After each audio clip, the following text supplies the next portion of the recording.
So excited to welcome in our next guest, Rich Bracken. I've heard so many great things about you. Welcome to the show, first and foremost. I appreciate it, and they're all lies. You have quite the resume. You're an award-winning global keynote speaker, an executive coach, an expert on emotional intelligence, not to mention you've toured across the country as a DJ. We're going to be focusing on content that helps everybody get better every single day. And today, we're kicking it off on my birthday because I want to bring a present to everybody out there and make sure that they're getting 1% better. Once again, not about him, about everybody else on his birthday, right? Enough about me. Let's get on to the people. We want to take care of everybody else. Motivational speaker and executive coach and the extremely likable man himself, Rich Bracken, is here to help us learn how to connect more in a genuine way. Good to see you. Good to see you all as well, and I'm thrilled to be talking about something about asking questions and being likable, but actually not asking any questions myself. So I'm instantly going against my own words here. This is something that I practice all the time because social media, as real as it is, when we have the real things, is really a trap of comparison, because a lot of times we compare our behind-the-scenes documentary mindset to the highlight reel that we're seeing on social media. So you get the rush initially. Why do people, though, usually abandon that after a few weeks or something? Two huge reasons, right? With New Year's resolutions, it's the same thing. Two things. Number one, we don't put a structure behind the change, so we're just saying, I'm going to go lose weight or I'm going to go get in shape, and there's no plan behind it.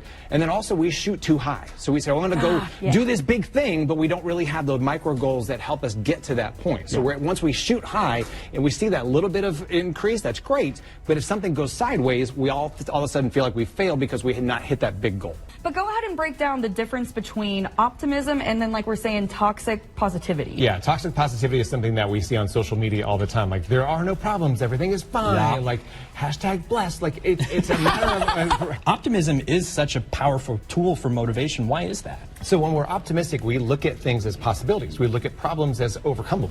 So when we build that resilience through optimism, we actually become mindfully stronger. We become more resilient in that because we understand that there is a solution there somewhere.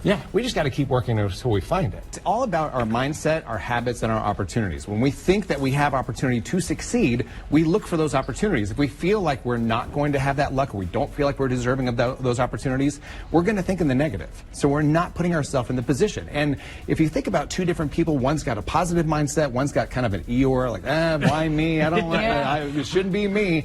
If that opportunity is going to come up, it's going to go to the person that is energetic, positive, and looking forward to that and going to take advantage of it. Now, do you have maybe a personal example of when maybe you shifted your mindset and something lucky happened? Because I think it's great to have those examples. Right here. You have it right in front of you. This opportunity to sit with you two. This is a very deep topic that I'm going to not enjoy this conversation. We obviously need to absolve you of some guilt on this one as well. Anything that we do digitally now is perpetual, and it's always trying to get our attention. So we are now trying to recondition ourselves that we've been conditioned to pay attention to that and to get involved in that. And to every time a notification looks up, we got to pay attention to it. So it's retraining our minds to get away from that. Going back to like the old pre-AOL days, which I'm collector edition enough to remember those, where we weren't distracted all the time.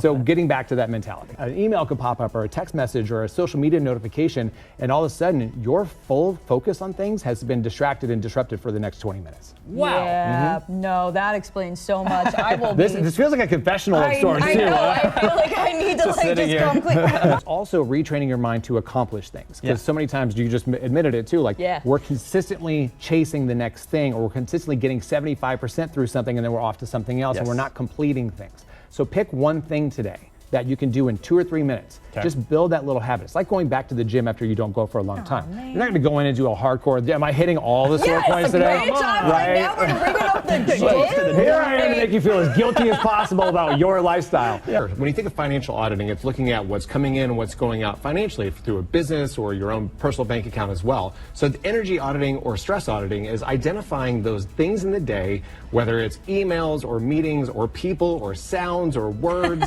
that or they're little underlying things. They're not big dramatic things, but they're those little underlying things that are just quietly creeping on your energy or quietly ramping up your stress. And when we're not mindful of those things, we're just giving our energy out free willing. We'll go emotionally. Almost like Oprah style of like, you get my energy. You get some energy, and you get some energy, and you get some energy, and you all get some energy, and then you have none. One of my things, full disclosure, I can't stand it when I let people into traffic. If I let you into traffic and you don't wave, 100%, like that is my thing. And it happened twice with the same person today. If you're driving a red convertible Mustang, so fucking Rolling out on live TV. Right, today. exactly. You're like this with his He's literally at the dentist and he's was just that like, me? "That is me." But honestly, like get it, though. that is something that chipped away at my energy. But now I think about that, I'm like, okay, was that the best reaction I could have had? Yeah. Did I get frustrated? And I caught myself in the moment because historically that has driven me crazy. But then once you understand what those things are, if you change the behavior, you take your energy back. So did I let that person bug me? Not as much as I used to, but I did honestly pull myself back a little bit because it does bother me. Well, Rich, if people want to connect with you, they want to learn more about all the amazing tips that you have, maybe book you for a speaking engagement, things like that, what's the best way to do that? Yeah, as long as you don't drive a red convertible Mustang, you can find me at richbracken.com.